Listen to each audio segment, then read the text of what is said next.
somos muito gratos por essa oportunidade de testemunharmos um pouquinho agora sobre o nosso ministério lá em Angola e logo depois a gente vai emendar com a pregação de hoje. Bom dia, irmãos.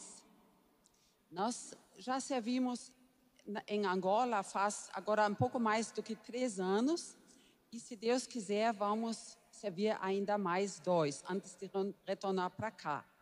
Estamos em Angola, que fica na parte sul da África, na cidade de Lubango, que fica em um planalto de 1.800 metros de altitude. Lubango é a segunda maior cidade de Angola, com 1,2 milhões de habitantes. Agora nós dividimos o nosso ministério um pouquinho. Eu sou professor na Faculdade Teológica no Lubango e a Doroteia trabalha em uma outra área. Então, próximo, por favor. Eu dou aula lá na Faculdade Teológica sobre a história da Igreja 1 e 2, são 2 cursos diferentes. Faço também sobre Hebreus e as cartas gerais, também História e Geografia da Bíblia. Essas são as matérias que eu dou aula para esses estudantes que vêm de toda a Angola. Volta, por favor, mais uma vez. Nós temos... Volta, por favor. Isso. Nós temos o grande objetivo de formarmos não somente teólogos, mas também pessoas que saibam trabalhar na igreja, pastores, líderes, pessoas que estão envolvidos justamente na obra do Senhor. E aí a gente também acompanha aqueles que estão fazendo os TCCs. E no final, à direita em cima, vocês estão vendo uma banca que eles têm que defender com muito suor, né? O TCC deles. Então, para mim é uma grande alegria de lecionar. Próximo. O que é importante também, nós temos uma célula cada quinta-feira com um grupo de estudantes, porque a nossa faculdade não quer somente transmitir conhecimento teológico, bíblico, mas a gente quer acompanhar mais por perto justamente os nossos estudantes, os nossos acadêmicos. E nessa célula se trata daquilo que atinge o coração deles, as aflições, as alegrias, conhecemos as famílias deles também, e assim vai. É um apoio muito importante para não ser simplesmente só uma academia. Próximo. Eu trabalho também com adolescentes e com discipulado. Esses adolescentes fazem parte da aldeia de crianças SOS. É uma instituição que acolhe crianças e adolescentes em situação de risco, órfãos. Eles moram ali e eu estou trabalhando com essa turma já faz quase 3 anos também, 2 anos e meio. E nós temos frutos ali. Uns 15 adolescentes se converteram, hoje estão no caminho com Jesus. E isso nos alegra. E com essas, nós temos o discipulado toda semana. E já estamos no 4º curso. Quer dizer, cada curso tem 12 lições. E ali, eles já participaram de 48 lições sobre Jesus, sobre Deus, sobre como viver a nossa fé cristã. E nós estamos vendo um crescimento dentro da área pessoal da sua fé. Isso me alegra demais. Próximo. Tenho muitos convites também para ministrar em diferentes igrejas.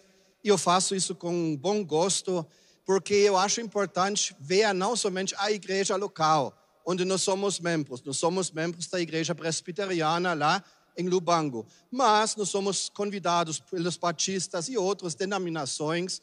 Eu acho muito bom ver o reino de Deus ser edificado. Próximo. E nós temos amigos e colegas missionários que também acompanhamos e também que são parceiros do MAN. Então, aqui à esquerda nós temos Arão e a sua família. ele faz a capelania hospitalar, uma implantação de uma igreja. Então, esse também é o seu missionário que a igreja está apoiando. E o Leonardo e a Ruth, à direita, eles casaram faz um mês e ele trabalha com a rede Teen e com discipulado. Então, nós somos muito gratos que temos esses amigos angolanos, colegas angolanos, que estamos juntos para trabalhar, para que o nome do Senhor Jesus seja engrandecido. Próximo. Eu tenho o privilégio de fazer parte de uma equipe missionária nesse hospital evangélico e nós cuidamos de pacientes com fístulas obstétricas. Uma fístula obstétrica é um dano grave depois de um parto prolongado em casa sem assistência médica, que muitas mulheres fazem. Então, o bebê morre durante esses dias de trabalho de parto e nasce morto, e a mulher fica com a bexiga, o intestino danificado e incontinente. Próximo. Elas vêm para o hospital para fazer uma ou várias cirurgias para corrigir esse dano. E no período pré- ou pós-operatório, elas ficam na vila dos pacientes, aqui na foto, junto com uma acompanhante. E nesse tempo de alguns meses, nós trabalhamos com elas em várias áreas. Próximo. Nós damos aula de saúde. Aqui elas aprendem a fazer soro caseiro para combater a cólera. Próximo. E as colegas angolanas na equipe dão aula de costura e também aula de alfabetização. Próximo. O culto semanal é um momento importantíssimo para as pacientes, porque elas precisam de cura não só física, mas também emocional e espiritual. Quase todas delas foram abandonadas pelos maridos depois de adquirir essa fístula por causa da incontinência. E muitas delas são presas em crenças ou até práticas de feitiçaria e bruxaria. Então, já que muitas delas não entendem tão bem português, mas falam as suas línguas tribais, quando eu estou escalada para trazer a palavra, eu sempre uso figuras, preparo uma coisa com figuras e, ultimamente, também tenho usado um pouco daquilo que eu já aprendi da língua Umbundo. Umbundo é a língua mais falada em Angola. Próximo. Um dia, o ministério do Klaus e o meu se cruzaram quando os adolescentes da aldeia SOS visitaram as nossas pacientes na Vila dos Pacientes. Os adolescentes trouxeram uma programação com teatro, etc., e apresentaram, e foi um dia muito legal e muito alegre para ambos os grupos, os adolescentes e as pacientes. Próximo. Como a Dorothea já falou, o nosso plano é que nós vamos ficar mais 2 anos em Angola e em 2027, se Deus permitir, nós vamos voltar para o Brasil e vamos ficar aqui e curtir mais a família, os filhos, as noras e também os netos. Esse é um preço que pagamos hoje, estamos longe da família. Mas, do outro lado, recebemos bênção sobre bênção do Senhor e nós somos muito gratos. Nós nos sentimos muito bem lá. E os angolanos nos receberam com o coração aberto. Somos muito, muito, muito gratos a eles e também a Deus. E obrigado também a IPI Dourados por nos apoiar. Apoiar com orações, com intercessões. Como a Dorothea falou, a bruxaria é muito forte, o feticismo é muito forte, as crenças tradicionais atrapalham muito o trabalho missionário. Então, irmãos, continuem orando por nós, por nosso ministério, para que nós podemos ser testemunhos vivos, bons, aí em Angola. E também nós queremos agradecer pelo apoio financeiro. Obrigado de todo o nosso coração. Esse foi o nosso momento missionário. Obrigado.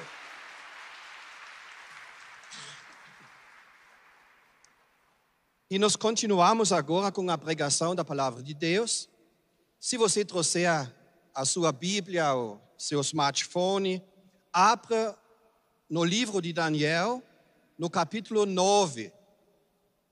Nós temos essa série aqui, falando sobre o livro de Daniel, sobre as profecias, sobre aquilo que aconteceu lá com o povo de Israel durante esse exílio, esse castigo lá que o povo estava enfrentando na Babilônia. E agora, Daniel, capítulo 9, nós continuamos com essa série sobre o livro de Daniel. Nós vamos ler o verso 1 adiante. No meio, nós vamos pular alguns versículos e eu vou avisar isso. Então, lá está escrito: no primeiro ano de Dario, filho de Assuero, da linhagem dos Medos, o qual foi constituído rei sobre o reino dos caldeus, no primeiro ano do seu reinado, eu, Daniel, entendi pelos livros que o número de anos que eu falara o Senhor ao profeta Jeremias, que haviam de durar as assolações de Jerusalém, era de 70 anos. Voltei o rosto ao Senhor Deus, para o buscar com oração e súplicas, com jejum, pano de saco e cinzas. Orei ao Senhor, meu Deus, confessei e disse: Senhor, Deus grande e temível, que guardas a aliança e a misericórdia para com todos os que temam e te amam e guardam os teus mandamentos. Temos pecado e cometido iniquidades, procedemos perversamente e fomos rebeldes, apertando-nos dos teus mandamentos e dos teus juízos.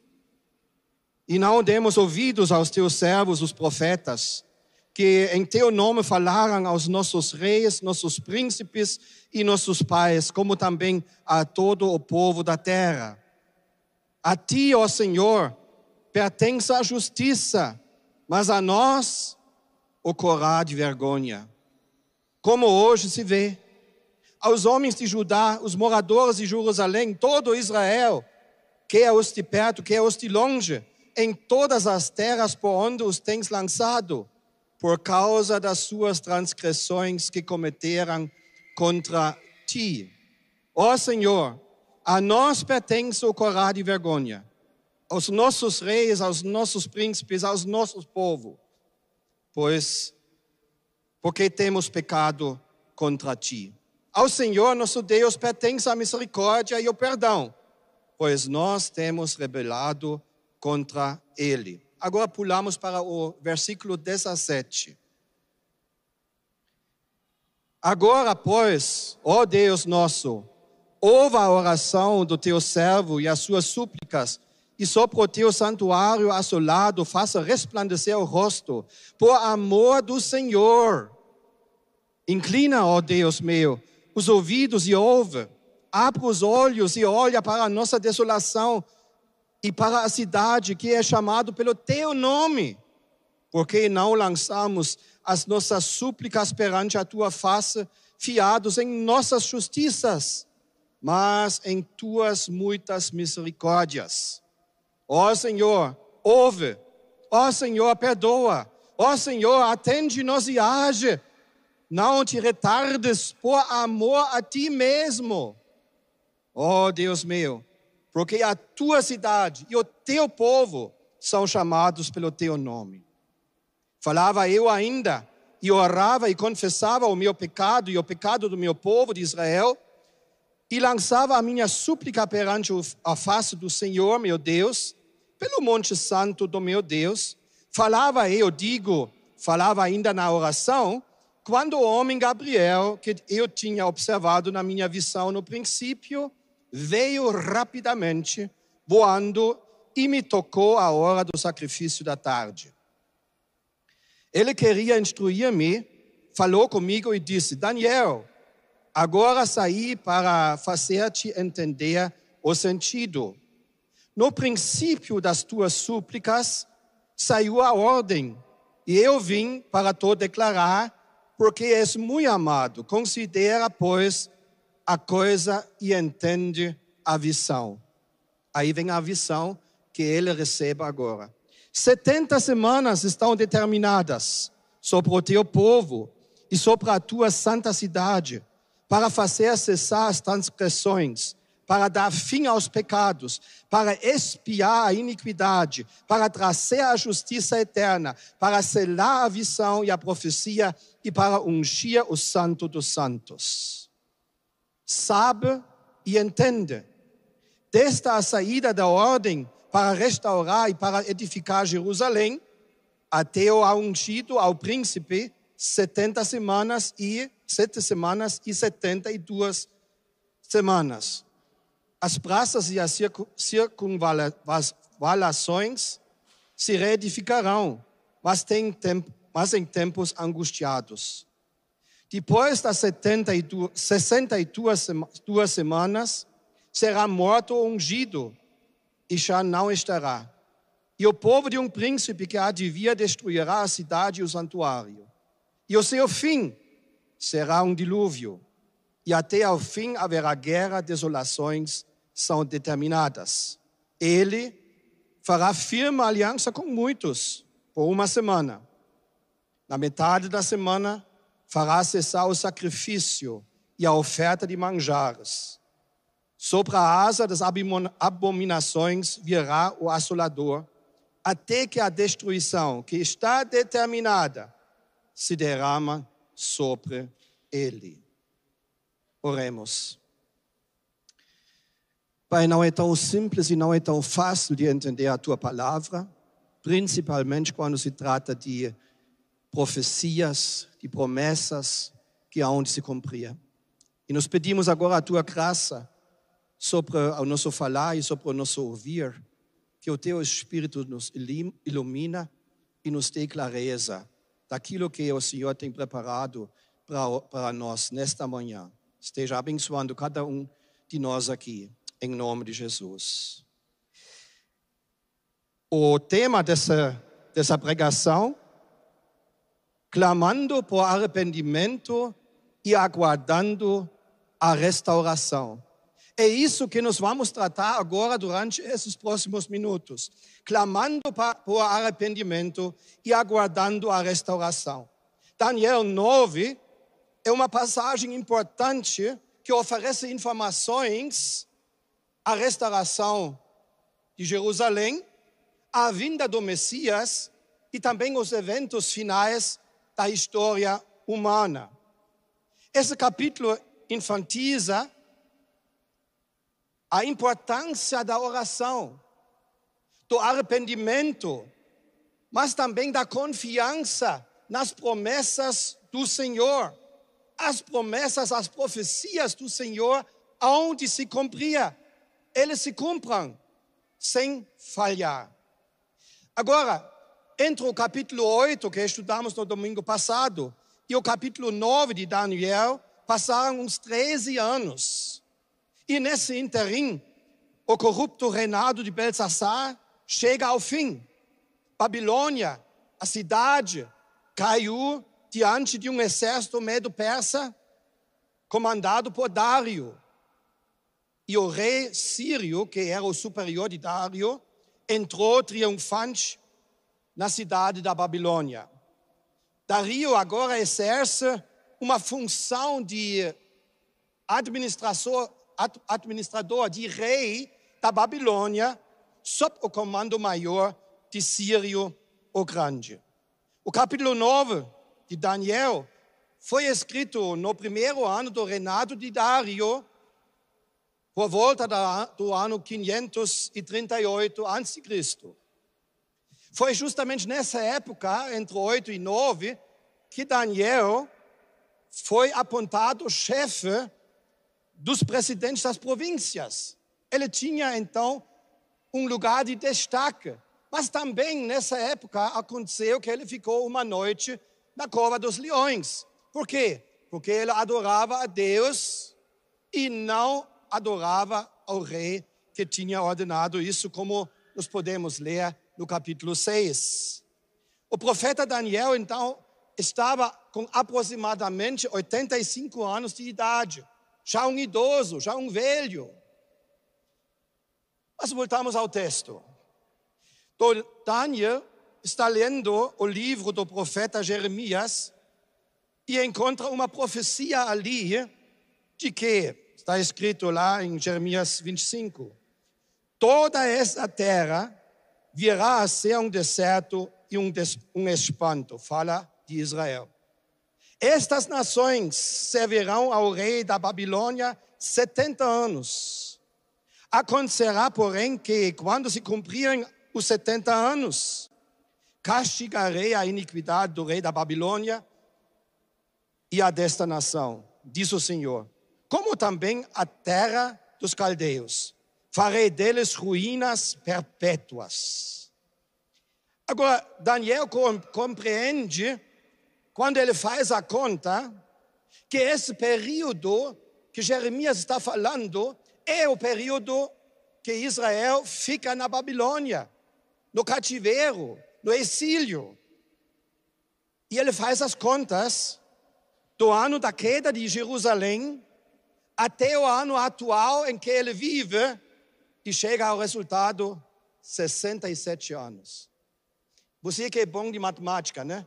70 menos 67 dá 3. Faltou 3 anos só para o cumprimento dessa profecia que o cativeiro duraria 70 anos. Agora, Daniel mesmo, ele, o profeta, já estava por 67 anos na Babilônia, porque ele foi levado de Jerusalém para a Babilônia no primeiro ano da queda. Então, faltavam apenas 3 anos para se cumprir a profecia. E baseado nessa palavra profética, Daniel, então, se enche de esperança. Uau, daqui a pouco nós seremos libertados. Ele pensa na restauração do seu povo. E isso nos ensina que precisamos orar também para a nossa nação, para que as profecias, os planos, a vontade de Deus se realize também aqui. E que o Senhor pode restaurar também a nossa terra, como está escrito em 2 Crônicas 7. E se o meu povo, que se chama pelo meu nome, se humilhar e orar e buscar a minha face, e se converter dos seus maus caminhos, então eu, Deus, ouvirei dos céus e perdoarei os seus pecados e sararei a sua terra. Convite para nós para orarmos para o Brasil, para a nossa igreja, para a nossa família, para nós mesmos. Mas essa oração que Daniel faz todos os dias, como foi? Então vamos aprender com Daniel. Em primeiro lugar, é a contrição. Nós podemos ver isso quando ele se coloca ali com tudo que ele é na brecha.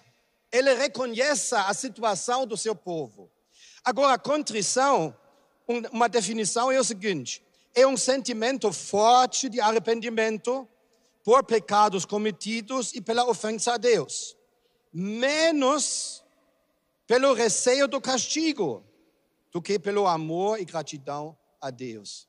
Contrição quer dizer: puxa vida, nós pecamos e isso traz consequências ruins para a imagem de Deus.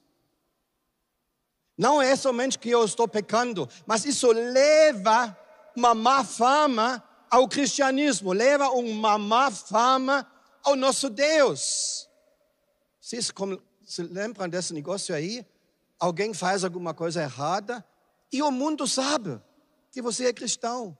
Ué, essa aqui faz isso e diz que é da IPI? Ser da IPI quer dizer nada, gente, tá? Ser Jesus é outra coisa. Mas Daniel, ele orava 3 vezes ao dia em sua janela, olhando para Jerusalém. Aqui está escrito no verso 3, voltei o rosto ao Senhor Deus para buscar com oração e súplicas, com jejum, pano de saco e cinza. Daniel então buscou o rosto do Senhor. Isso quer dizer que ele se coloca na presença de Deus. Ele queria estar perto do coração do Pai. Ele coloca tudo o que ele almejava dentro dessa oração. As súplicas que a nação seja perdoada, restaurada. Ele jejuou. E veja bem, ele jejuou não para obrigar a Deus de atender às suas súplicas. Mas ele demonstra com o jejum que ele está totalmente dependente do Senhor. Ele não tem meios, mas Deus é a solução. Ele orava em panos de saco e cinza, o que demonstra a sua grande tristeza. Seu arrependimento e o reconhecimento dos pecados do povo e dos seus próprios pecados. Daniel pagou aqui o preço da oração. E quando orava por Jerusalém, pedindo ao Senhor, ele disse o seguinte: inclina, ó Deus, os ouvidos e ouve, abra os olhos e olha para a nossa desolação e para a cidade que é chamado pelo teu nome. Por que não lançamos as nossas súplicas perante a tua face, fiados em nossas justiças, mas em tuas misericórdias? Ó Senhor, ouve, ó Senhor, perdoa, ó Senhor, atende-nos e age, não te retardas, por amor a ti. Ó Deus meu, porque a tua cidade e o teu povo são chamados pelo teu nome. Aqui Daniel se torna um com o povo, um com os pecados que o povo tem cometidos e esse afastamento de Deus que o povo estava sofrendo. Ele fala de nós e ele confessa os pecados do povo, mas ele não fica centrado na miséria, não fica centrado no cativeiro, não fica centrado nos pecados. Ele consta, sim, nós pecamos. Mas a consequência é que o nome do Senhor está sendo mal falado por causa disso. Por isso, ele lembra a Deus que o nome dele mesmo está em jogo. Não é por nossa causa, mas por tua causa, Senhor. Somos chamados pelo teu nome. As tuas misericórdias são muitas, estão a serem vistos pelos povos. Quantas vezes o nome do Senhor Jesus está sendo blasfemado aqui no Brasil, aqui em Dourados, quando nós damos um mau exemplo? Não é somente o Klaus que está sendo visto pela sociedade. É a igreja onde eu congrego também. É, no final, Jesus que eu estou desonrando com o meu comportamento ruim. E Daniel pede a Deus se lembrar do seu povo, porque esse povo tem uma aliança com esse Deus. Ou melhor, esse Deus tem uma aliança com esse povo. Daniel quer que Deus se compadeça do seu povo por causa da aliança, por causa das promessas, por causa da profecia que ele fez com Israel. Quer dizer que Daniel quer que o nome de Deus seja engrandecido, que o Senhor seja adorado e louvado, que o Deus de Israel seja visto como fiel às suas promessas, quando daqui a 3 anos ele vai restaurar o povo de Israel lá em Jerusalém. Ele não trata em primeiro lugar do povo da situação precária, mas ele trata da honra, da fidelidade, do nome e dos atributos de Deus que é fiel. Daniel recebe uma resposta imediata a essa oração. Está escrito aqui, no verso 23, o anjo Gabriel disse, no princípio das tuas súplicas. Quer dizer, bem no início, você começou a orar, no princípio das suas súplicas saiu a ordem, e eu vim para te declarar, porque és muito amado, considera, pois, a coisa e entende a visão. Deus responde à oração de Daniel na hora. Revela para ele os seus planos, sua vontade. Como Deus é soberano, ele define a história do seu povo. Israel tinha pecado contra o Senhor permanentemente. E Deus tinha falado, se vocês fizerem assim, vocês vão ser tirados da terra e vocês vão entrar no cativeiro. Isso se cumpriu. Israel já está agora há 67 anos no cativeiro. Por quê? Porque Deus honra a sua palavra. O que ele falou, isso vai acontecer. E se você, Israel, continua pecando, você vai estar fora do país. Acontecendo no momento em que Daniel está vivendo. Mas ali vem agora a beleza do Evangelho no Antigo Testamento. Tudo isso não é o fim. Deus revela ao seu profeta muito amado o futuro do seu povo Israel. Assim como Daniel orava persistentemente pela sua nação e teve resposta, você e eu também devemos orar a favor do nosso Brasil, a favor da nossa igreja, a favor da nossa família. E Deus nos ouvirá. E na sua soberania, nós podemos crer nisso. Na sua soberania, Deus já tem determinado o futuro dessa nação. E o futuro dessa igreja. E o futuro da sua família. Precisamos entender os desígnios do Senhor para a igreja brasileira, para a nação brasileira, para a minha e sua família. Esse sentimento de contrição diz que, Senhor, se lembra daquilo que o Senhor tem prometido. É por causa de Ti que nós queremos a restauração de Jerusalém. Depois disso, ele vai, e isso é o segundo ponto, ele vai fazer uma confissão daquilo que Israel fez, que levou esse povo para o cativeiro. São os versos 7 a 9. Então, Daniel faz a sua parte, pagou o preço da oração e confessa agora o pecado do seu povo. Ele diz o seguinte, a ti, ó Senhor, pertence a justiça, mas a nós o corá de vergonha. Por causa das nossas transgressões, a nós pertence o corá de vergonha, porque temos pecado contra ti.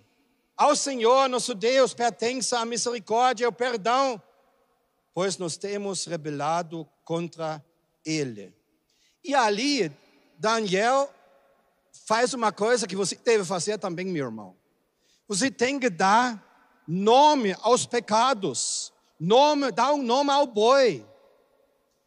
Senhor, nos perdoa a imensidão dos nossos pecados. Isso é uma confissão zero.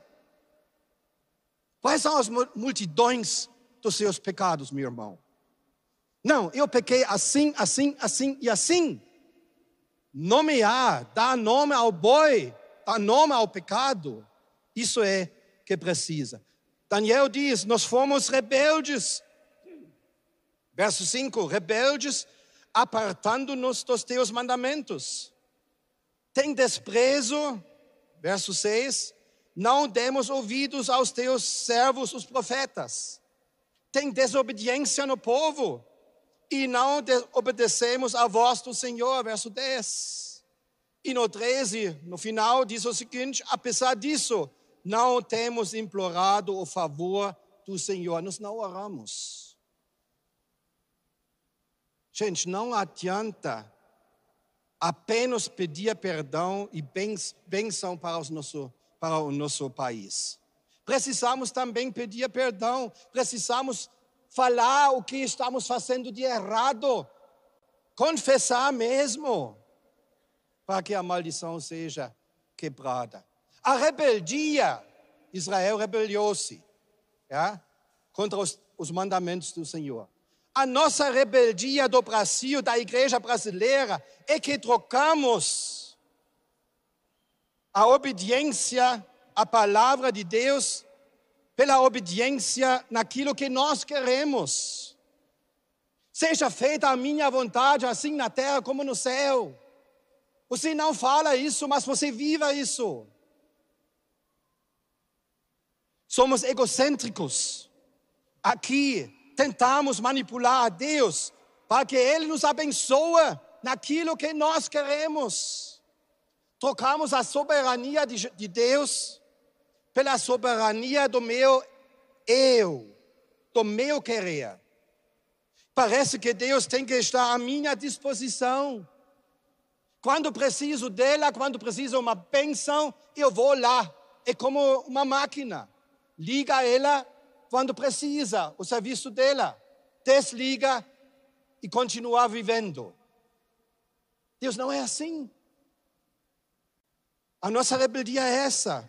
Trocamos aquilo que Deus fala. A obediência a essa palavra. A obediência ao meu querer. Por isso, arrepende-se, Brasil. Arrepende-se, igreja brasileira. Arrepende-se, irmão. Arrepende-se, irmã. O desprezo, pecado de Israel, se mostra hoje também. Nós corremos atrás de homens e de mulheres que são falsos profetas. Aqueles que trocam o evangelho da cruz por um evangelho do bem-estar pessoal. São os pastores e as pastoras coaches. Aqueles que vendem bênção e ficam milionários, enquanto o povo deles continua miserável. É a turma do evangelho da prosperidade. E aqueles que acham que a Bíblia deve ser corrigida, deve ser mudada ou interpretada conforme os modernismos de hoje, a turma de todos pode e tudo muda. Arrependa-se, Brasil. Arrependa-se, igreja brasileira. Arrependa-se, irmão. Arrependa-se, irmã. A desobediência, mais um pecado de Israel, está presente hoje. Está em vogue. A obediência parece ultrapassada. Mas vocês são os meus amigos se obedecem aos meus mandamentos, disse Jesus. E isso não mudou. Então, cuidado. O caminho da desobediência leva ao caminho da perdição. Por isso, arrepende-se, Brasil. Arrepende-se, igreja brasileira. Arrepende-se, irmão. Arrepende-se, irmã. E o último pecado de Israel também está presente aqui. Não orar foi um dos pecados de Israel. Será que o novo Israel, a igreja do Senhor Jesus, está orando? Agora, eu não quero falar das reuniões que a igreja planeja, como, por exemplo, as manhãs da esperança, a torre de oração, vigílias. Você, irmão e irmã, você particularmente está orando? E se for, quais são os seus objetivos com essa oração? É só minha?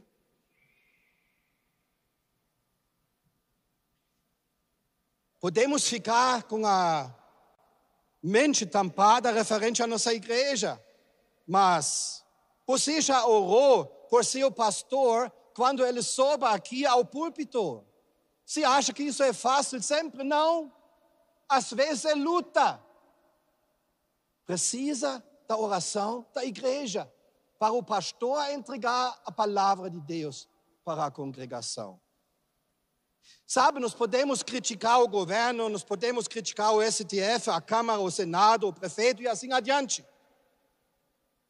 Mas você, meu irmão, já orou para essas pessoas? Veja bem, precisamos nos arrepender também desses pecados que estão presentes em nosso meio. Agora, o desafio está lançado. Engrandecer, servir, adorar e obedecer a Deus, sim. Entrar na brecha, sim. Suplicar pela nação, pela igreja, para a família. Pelas situações onde nós temos dificuldade de obedecer ao Senhor. Esse é o desafio. Agora, Daniel, sentindo a contrição, declarando os pecados na confissão, Daniel recebe agora uma revelação. A preocupação de Daniel era a restauração do povo de Israel daqui a 3 anos, no final do castigo. A libertação do povo do exílio. Isso é aqui e agora. Mas Deus aumenta o horizonte do seu profeta. Ele mostra que não somente agora Deus vai agir, mas ele mostra toda a história, toda a vontade, todo o plano de Deus para o seu povo de Israel. Deus revela para Daniel qual seria o tempo da salvação para o seu povo. Como vai acontecer isso? Ele recebe uma profecia das 70 semanas de anos futuros. O anjo Gabriel, ele vem e explica: 70 semanas estão determinadas para o teu povo, quer dizer, para Israel. Agora, as semanas aqui não são semanas de dias, mas são semanas de anos. Quer dizer, 70 anos vezes 7 igual a 490 anos. E essas 70 semanas, a profecia diz que vai se cumprir em 3 etapas diferentes. A primeira etapa, 7 semanas, igual a 49 anos. Segunda etapa, 62 semanas, igual a 434 anos. E a terceira etapa, 1 semana ainda, de 7 anos, que vai ser dividido em 3 anos e meio, 3 anos e meio.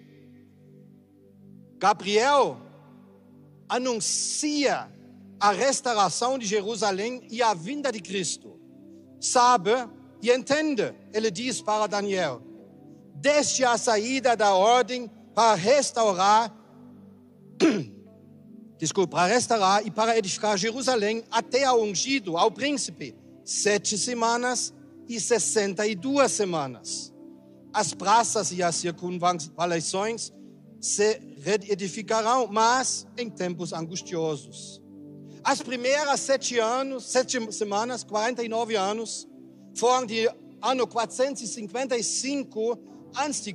a 406 a.C., quando o rei Artaxerxes ordena a reconstrução do templo e da cidade de Jerusalém. Esdras reconstrói o templo. Neemias reconstrói os muros. Primeira etapa concluída, o que Deus falou se cumpriu. A segunda parte da profecia, que foram as 62 semanas, quer dizer 434 anos, até ao ungido, até ao príncipe, foi o tempo de 406 a.C. até 27 depois de Cristo. Período em que a construção de Jerusalém terminou e até a morte e ressurreição do nosso Senhor Jesus. Daniel então recebe um anúncio da vinda do Messias, do ungido, de Jesus, o príncipe. E isso é uma notícia de esperança para o futuro. A história de Israel não termina na Babilônia. A história de Israel não termina quando ela volta para Jerusalém. Tem um futuro promissor. O Salvador ungido, ele vem. E essa promessa dada a Daniel, nós hoje sabemos que se cumpriu.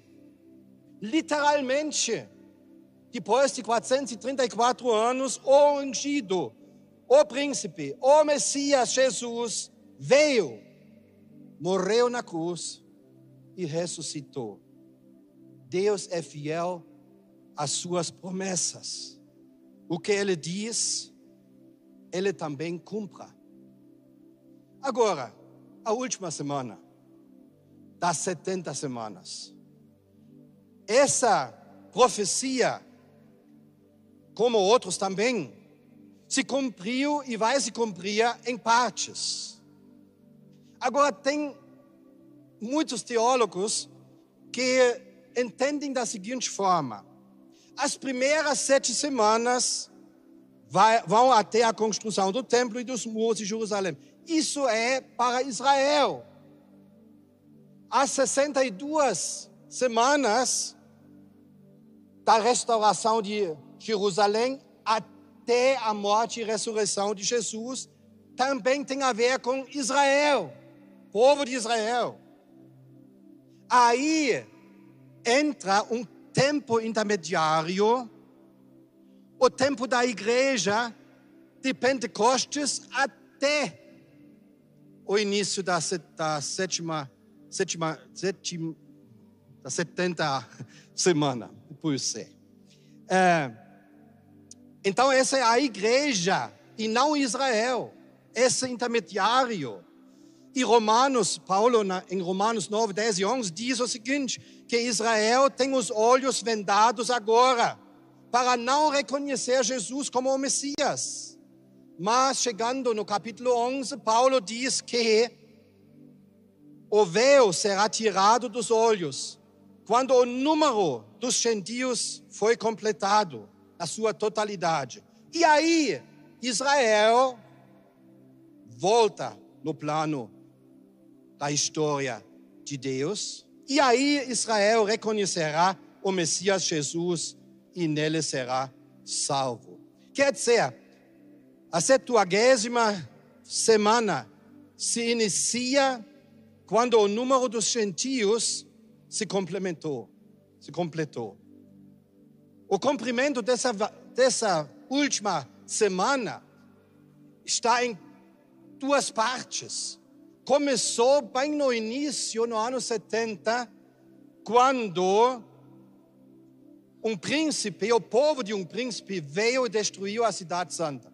Esse foi os romanos, foi o general Tito, no ano 70, que destruiu o templo, que destruiu a cidade de Jerusalém. Depois diz, até ao fim haverá guerra, desolações são determinadas. Isso é hoje. Isso é hoje. Ele, quem é ele? O príncipe desse povo que destruiu Jerusalém. Nós dissemos, é o anticristo. O anticristo, então, fará firme aliança com muitos por uma semana. O anticristo vai fazer um contrato, um acordo com Israel. Aí Israel, a última 7 anos, estão acontecendo. Na metade da semana, o anticristo fará cessar o sacrifício e a oferta de manjares. Vai proibir toda a religião que não seja dirigida ao anticristo, o sistema religioso, e a besta, o sistema econômico. E isso vai durar até que a destruição que está determinada por Deus se derrame sobre o anticristo. Verso 27. Quer dizer, o anticristo e a besta serão destruídos por Jesus. O Rei dos Reis que volta para a salvação do seu povo. Vamos ficar em pé. Vamos louvar o nosso Deus. E logo depois nós vamos terminar essa mensagem. Eis-me aqui outra vez, diante de ti abro meu coração, meu clamor, tu escutas e fazes cair as barreiras em mim. És fiel, Senhor, e dizes palavras de amor, esperança sem fim. Ao sentir o teu toque, por tua bondade libertas meu ser. No calor deste lugar eu venho me derramar, dizer que te amo, me derramar, dizer que preciso me derramar, dizer que sou grato, me derramar, dizer que és famoso.